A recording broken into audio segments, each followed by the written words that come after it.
안녕하세요. 이번 영상에서는 노매드 스컬프트라는 아이패드용 3D 모델링 프로그램을 간단하게 설명을 해드리려고 하는데요. 일단 아이패드로 3D 모델링을 할 수 있다라는 부분에서 관심을 가지시는 분들이나 궁금해하시는 분들이 꽤 많으신 것 같아서 이번에 간략하게 튜토리얼 영상을 준비를 하게 되었고요. 이번 영상에서는 기본적인 내용에 대해서 이제 접근을 할 테니까 기존에 좀 궁금하셨던 분들에게 좀 도움이 되었으면 좋겠고요. 일단 노매드 스컬프트라는 프로그램으로 할 수 있는 게 이런 식으로 디지털 조각을 한다고 생각하시면 이해하기 쉬우실 것 같고요.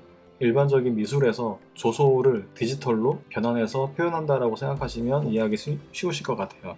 그래서 이런 촬영이랑 비슷한 느낌으로 이제 조형물을 3D로 만들 수 있는 그런 프로그램입니다. 기본적으로 이렇게 터치를 하고요. 눌러주고 문질러주는 작업을 반복하면서 이런 형태감을 만들어주는 작업을 할 수 있거든요. 이런 식으로 자신이 원하는 대로 다양한 표현을 할 수가 있겠죠. 몇 번의 터치만으로도 굉장히 다른 형태의 모델링을 만들어낼 수 있는 부분을 알 수 있습니다. 굉장히 재미있는 프로그램이에요. 그래서 한번 차근차근 설명을 해드리도록 하겠습니다. 이제 첫 번째 파일 탭에 가셔서 뉴 파일을 생성을 하겠습니다. 그러면 기본적으로 이 앱을 실행을 하시면 이런 구체가 나와 있는 모습을 보실 수 있는데 보기 쉽게 와이어를 켜보도록 하겠습니다. 기본적으로 빈 곳을 클릭을 해서 드래그를 하게 되면 회전을 하게 되고요. 반대편 손으로 터치를 한 상태에서 빈 화면을 누르고 드래그를 하면 축소, 확대를 할 수 있습니다. 이 툴에서 사용하는 모든 브러쉬들이 이렇게 우측에 나열이 되어 있는 걸 보실 수 있습니다. 그리고 좌측에는 브러쉬의 크기와 레디우스 수치가 이렇게 있고요. 그다음에 그 아래에는 이 브러쉬의 강도, 인텐시티가 이렇게 있습니다.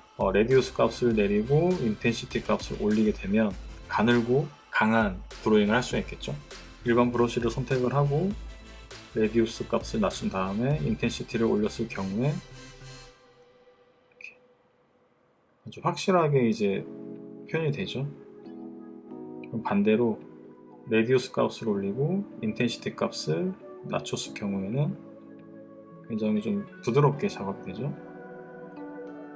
레디우스 값도 내리고 인텐시티도 내렸을 경우에는 당연하게도 이제 약하게 표현되기 때문에 여러 번 이렇게 값을 넣어줘야 조금 전에 이렇게 세게 했을 때와 비슷한 느낌을 낼 수가 있습니다. 그리고 여기 스무스 버튼과 서브 버튼이 있는데 이 기본적으로 이 스컬프트 프로그램은 터치라는 작업이 기본 기능이 있고요. 그 다음에 서브를 누르면 눌러주는 작업을 할 수가 있고 그 다음에 스무스 버튼을 눌러서 부드럽게 손가락으로 비벼주는 듯한 효과를 낼 수가 있습니다. 그 다음에 무브 툴로 형태감을 더 잡아주고 터치를 하고 문질러주고 이 과정의 반복이라고 생각하시면 됩니다. 그래서 이 좌측에 있는 UI들은 브러쉬의 이제 크기와 강도, 그 다음에 플러스 마이너스, 그다음에 문지르기에 대한 설정을 잡을 수가 있고요. 우측에 있는 항목에서는 어떤 브러쉬를 선택을 해서 내가 어떤 기능을 수행을 할지 이쪽에서 골라줄 수가 있습니다. 개인적으로 제가 많이 사용하는 브러쉬는 가장 맨 위에 있는 클레이 브러쉬가 있거든요. 말 그대로 이제 점토로 이제 거칠게 느낌으로 작업을 할 수가 있는데 주로 초벌 작업할 때 주로 많이 사용을 하고요. 일반 브러쉬 버튼이 있는데 좀 확실한 표현을 할 때 주로 사용을 합니다. 그리고 무브 브러쉬는 좀 전에 말씀드린 것처럼 기본적으로 형태감을 잡을 때 주로 사용을 하고요.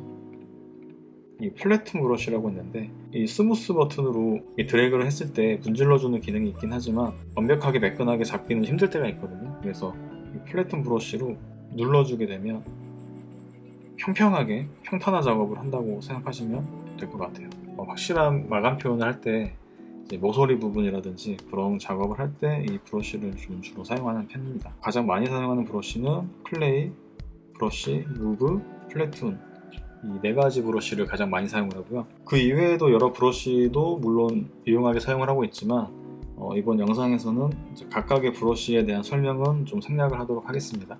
한 번씩 브러쉬를 사용을 하게 되신다면 어떤 역할을 하는지 쉽게 아실 수 있을 거거든요.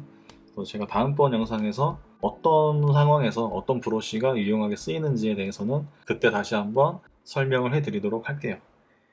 그리고 이쪽에 하단에 보시면 이제 언두와 리두가 이제 여기에 이제 포함이 되어 있고요. 손가락 2개는 언두, 그다음 손가락 3개는 리두라고 이해하시면 될 것 같아요. UI에서는 이쪽에 있는 화살표와 역순의 화살표 2가지가 언두와 리두를 가지고 있고, 두 손가락, 세 손가락으로 그 기능을 단축키로써 사용할 수가 있습니다. 퍼스펙티브라는 항목이 기본적으로 켜져 있거든요. 그래서 우리가 보는 것에 약간 왜곡된 값으로 보여주는 그런 기능입니다. 얘를 끄게 되면 아주 플랫한 모습으로 볼 수가 있고, 퍼스펙티브 값을 누르게 되면 이런 식으로 약간의 과장된 카메라 값으로 확인할 수가 있는데, 그 부분은 이제 이쪽에 있는 탭에서 어떤 수치로 설정을 하는지에도 별도로 세팅을 할 수가 있어요.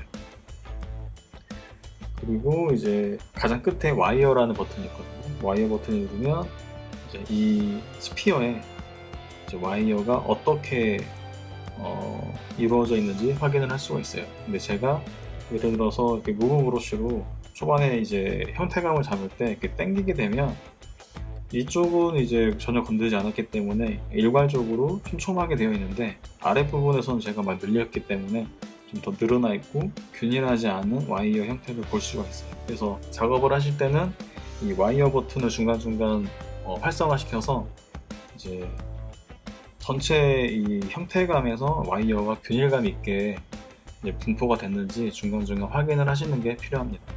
이 와이어의 균일도가 왜 중요한지는 제가 다시 한번 설명을 드리도록 하겠습니다.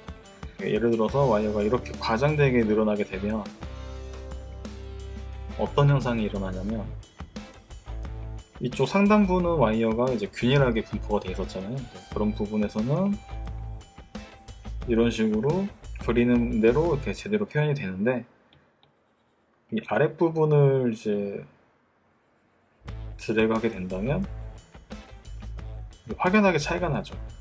윗부분과 아랫부분을 같은 브러쉬로 작업을 하는데도 이제 혁격하게 차이가 나는 걸 볼 수가 있는데, 여기에는 다량의 폴리곤이 밀집되어 있고 이쪽은 공간이 넓어지면서 이제 폴리곤과 폴리곤 간격이 늘어난 거예요. 그래서 같은 공간에 작업을 했을 때 폴리곤이 부족하기 때문에 이렇게 도트가 튀는 것 같은 현상을 보실 수가 있습니다.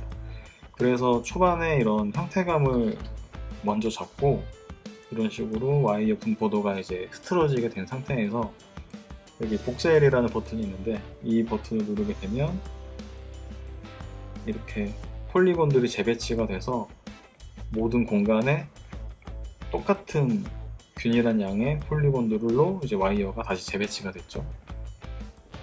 그래서 초반에는 이제 크레이 브러쉬와 무브 브러쉬 같은 이제 덩어리감이 큰 브러쉬들로 형태감을 잡고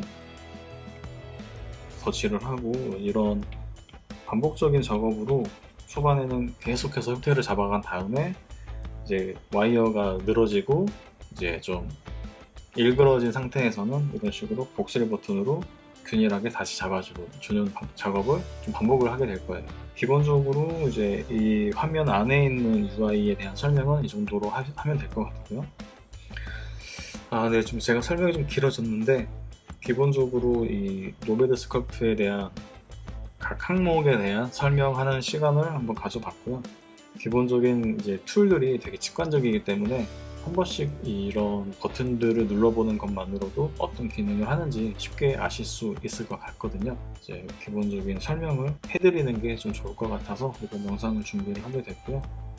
이제 막 시작하시는 분들에게 이번 영상이 이제 3D 모델링을 이 툴에 대한 기능을 알게 되시는데 조금이라도 도움이 되었으면 좋겠습니다. 그럼 지금까지 댕작가였고요. 저는 다음에 다시 뵙겠습니다. 감사합니다.